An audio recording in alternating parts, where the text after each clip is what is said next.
None of this is perfected. This is 5 years in, and it's very much catered to my kids, going for independent, book-based, lifelong learners that are critical thinkers. Kim here, homeschooling mom to almost 5 and chaos coordinator since 2009. I have children going into 8th grade, 3rd grade, kindergarten, then I have a preschooler, 1 due in November. I am planning for my 5th year of homeschooling. Just finally got all the stuff in for next year. Editor Kim here. 2 quick things. The out of breathness is end of day. This little guy makes it hard to breathe. Still got a ways to go. Second thing, I am a former teacher, and this happened every year of teaching, and it's happened every year of homeschooling. End of the school year, everybody's exhausted and done and just wants to be done because we're just so tired of it. And then you get the new year coming and the new year stuff for next year. You're like, whoa, that's so exciting. I can't wait to start next year, but I do need a break. I am so stoked. I'm not going to go into a lot of the whys in this video. I have a lot of videos, it's all the books falling, explaining the whys and particulars of each individual program. There's a few new ones that I'm doing. So my philosophy on teaching is I want as few screens as possible. My kids turn into little gremlins and monsters when they're on screens for very long at all. So I used to do a lot more screens, and I've had to taper that off, much to their dismay. My goals are for them to become independent and lifelong learners, critical thinkers that can self-motivate. I'm always there for questions and for guidance and keeping track of things, making sure they're doing their work. This is what I plan on doing for my 8th grader. Math. This is one of the very few curriculums that we started with and we have stuck with. It's math, you see. She's about halfway through Zeta, and she'll be jumping into pre-algebra next. Science. We use elemental science, and she is in physics for the logic stage. What I love about it is that there's always more books that you can go to expand. There's a teacher's guide that goes with it. You have the option of getting a supply box with a lot of the materials that you'll need. It's very well organized, and my kids love the hands-on experiments. Every single chapter has something hands-on, and she's gotten to the point where I don't even have to do it with her anymore. What I especially like about elemental science is that the reference books that they use are ones that I used for every level for all the kids. There's an encyclopedia, here's an Usborne encyclopedia, and here's an illustrated Usborne encyclopedia. And the book tells you which one to read for each section. So these are kind of their textbooks, but it's literally every single year. Vocabulary. This is something new we're trying next year. My daughter was quite offended when she looked through and realized she'll be learning some new things because words tend to come very easy to her. So we're doing Wordly Wise, book 8. We'll work our way through that. Critical thinking. At the very beginning of the school year, we do a test for the previous school year. So this fall, she'll do a test for 7th grade to see if she's on level. It's for me, it's not for her, just to let me know if there's any gaps that are happening year after year. I have a video explaining that below as well. After the first time that I did it with her, I realized she needed to work on critical thinking skills. So we have this book, she'll be working on it for the next few years. We just do it little by little, just building thinking skills. This one's 7th to 12th grade. Geography. I thought you liked it. I do. So we have Draw the World. She's been drawing the world over and over again, and I'm giving her bigger chunks, so it's literally teaching them how to freehand draw the world.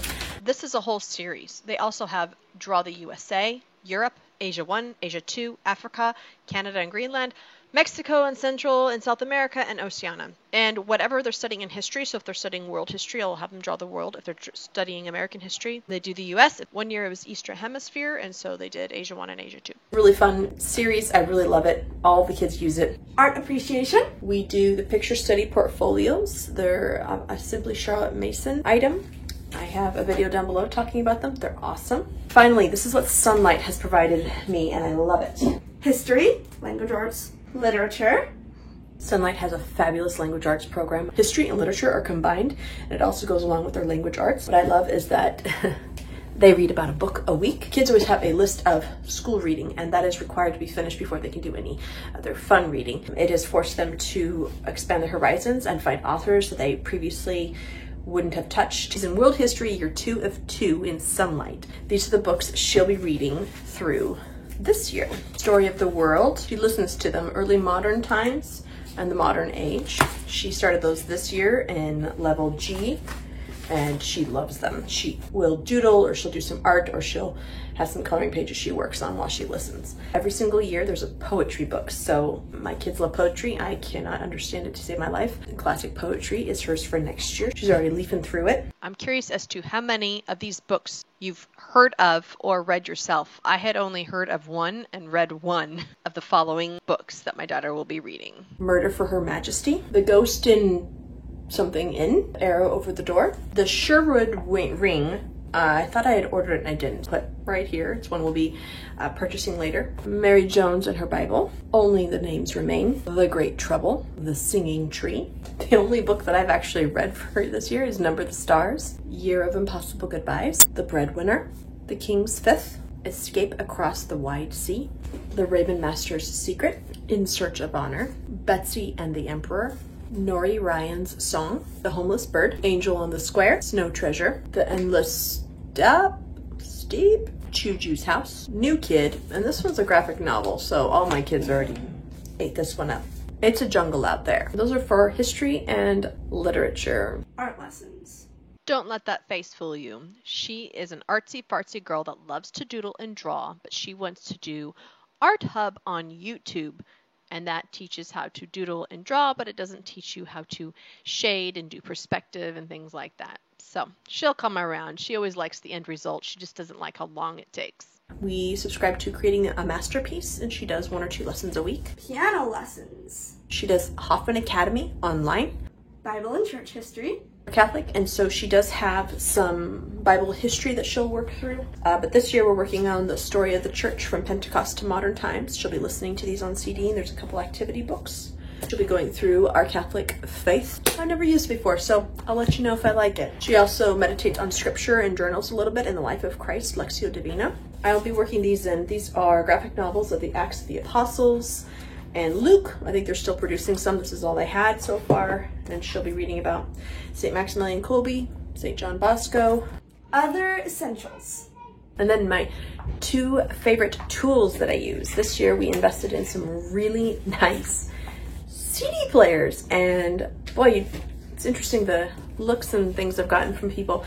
I tried doing MP3 players and things, but honestly with the screen issue and downloading, it's just so hard. So I ended up getting these from Walmart. I think they're on Amazon too, but I try to buy from other places when I can. They have a couple different colors, so each child got a different color, and that way they're not fighting over whose turn it is. They have a lot of things that they're listening to on CD for their curriculum, and so they just pop one in. And a lot of these books with Sunlight, you're supposed to read aloud, and I just don't have the time or the patience for myself to do that. So I find them the CD version from the library if they have them, or I'll purchase them off of Thrift Books on CD version for them to listen to. The other tool that I use that's much cheaper than the CD player is a simple clipboard.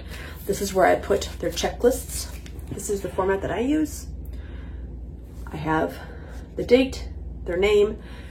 We take a break every 6 weeks, and so this would be week 4, and it goes through each subject every day, what they're supposed to do. Sometimes they work ahead, but for the most part they don't. I don't know why. I would if I was a kid, and I would get this all done on Monday, but they haven't figured that out yet. For handwriting, she was originally supposed to write a letter to somebody every day, and over the years she's collected, I think she's up to 5 pen pals now that she regularly writes. This weekend she wrote off 3 letters. The one final thing that I don't have that I think is missing from my curriculum is foreign language. Our family does use some sign language. I'd like to sign up for something to work on that because that's very hands-on, and my kids love it, and we use it whenever we have a new baby in the house quite extensively, and there's still signs we use all the time together. I really want to work on Spanish, especially because I was a Spanish teacher, and I feel like that is a resource I am not giving my kids. Found one recently, TalkBox Mom. I'm going to research it a little bit more, but it seems to be what I would create if I was creating a curriculum. All right, again, I have a bunch of links down below spelling out each subject individually. None of this is perfected. This is 5 years in, and it's very much catered to my kids. Again,